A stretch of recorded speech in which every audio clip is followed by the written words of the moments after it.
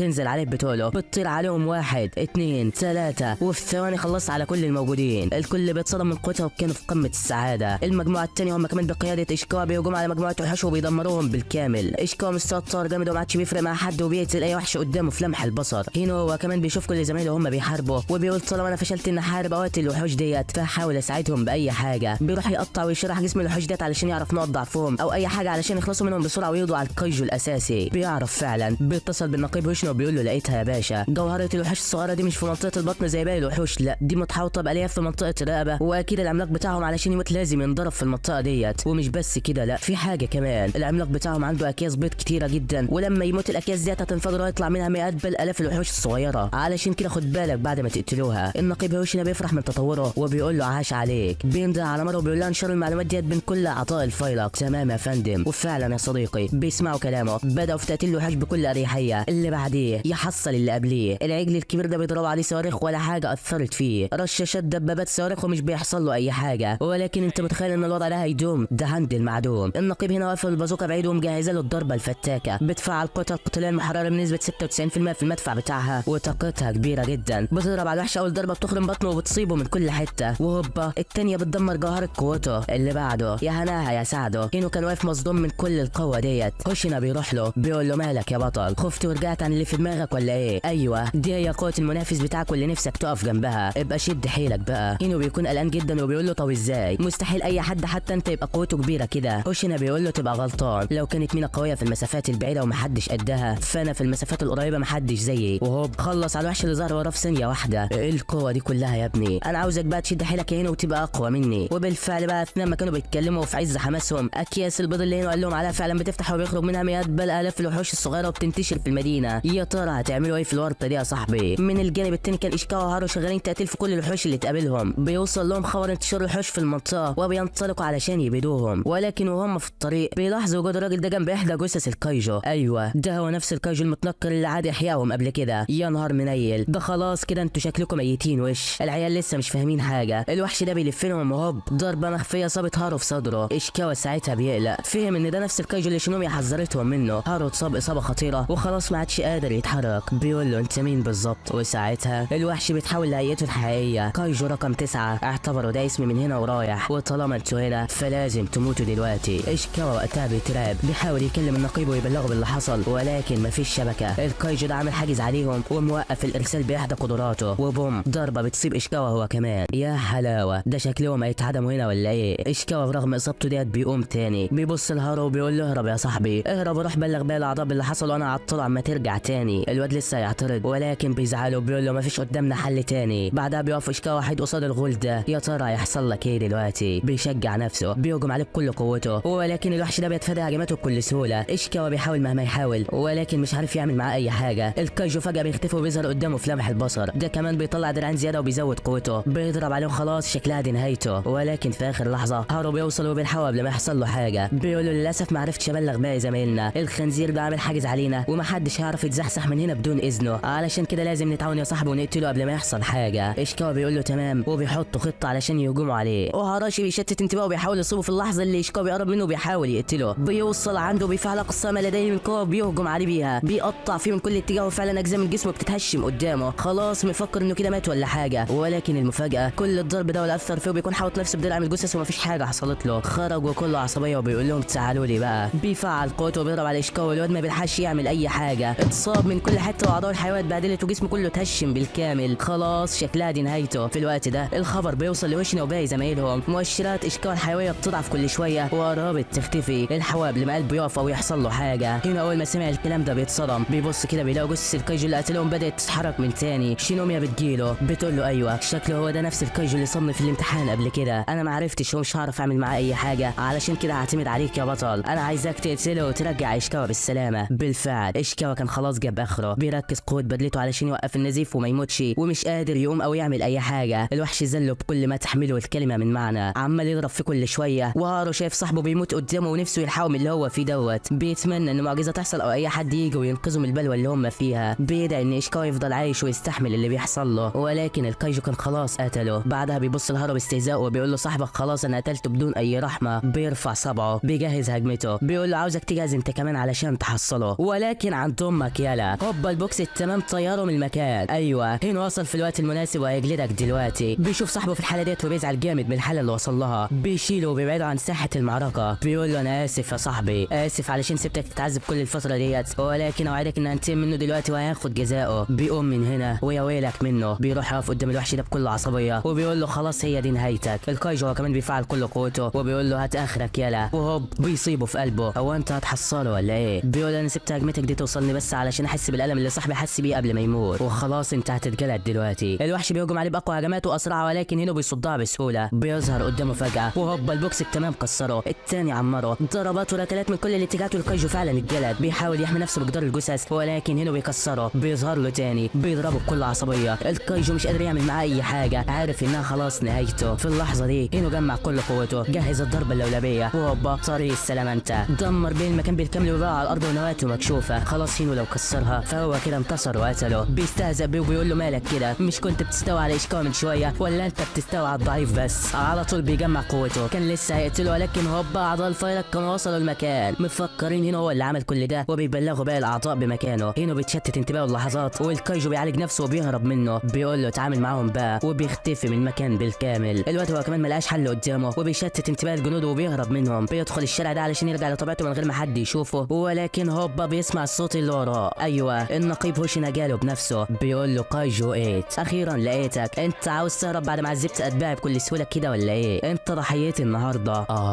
يا ترى هتتصرف ازاي دلوقتي يا صاحبي؟ الواد كان لسه هيفكر بيلاقي النقيب بينقض عليه بسرعه البرق. بيفادي هجماته بصعوبه وبيعرف مدى خطوره الشخص اللي قدامه ده. النقيب ما بيدلوش فرصه وبيهجم عليه تاني وتالت والواد مش عارف يقتل ازاي. من ناحيه خايف يهجم عليه ويصيبه، ومن ناحيه تانيه لو فضل على الحاله دي فهيموت بدون اي رحمه. هوشينا هو كمان بيحرر كل قوته وبيجهز للقضاء عليه. فيا ترى ايه اللي هيحصل بالظبط؟ وهل هيقدر هينو يهرب من الموقف ده ام انه سيلقى حتفه؟ ولو وصلت لحد هنا فاستنونا في الجزء الثاني من حكايه هينو. وطبعا مش هقول لك لايك او اشترك في القناه علشان طول عمرك بتقوم بالواجب وزياده. انت مش شايف ان احنا داخلين على ربع مليون ولا ايه؟ وبس كده يا عم، استودعكم الله الذي لا تضيع ودائعه ودمتم في امان الله.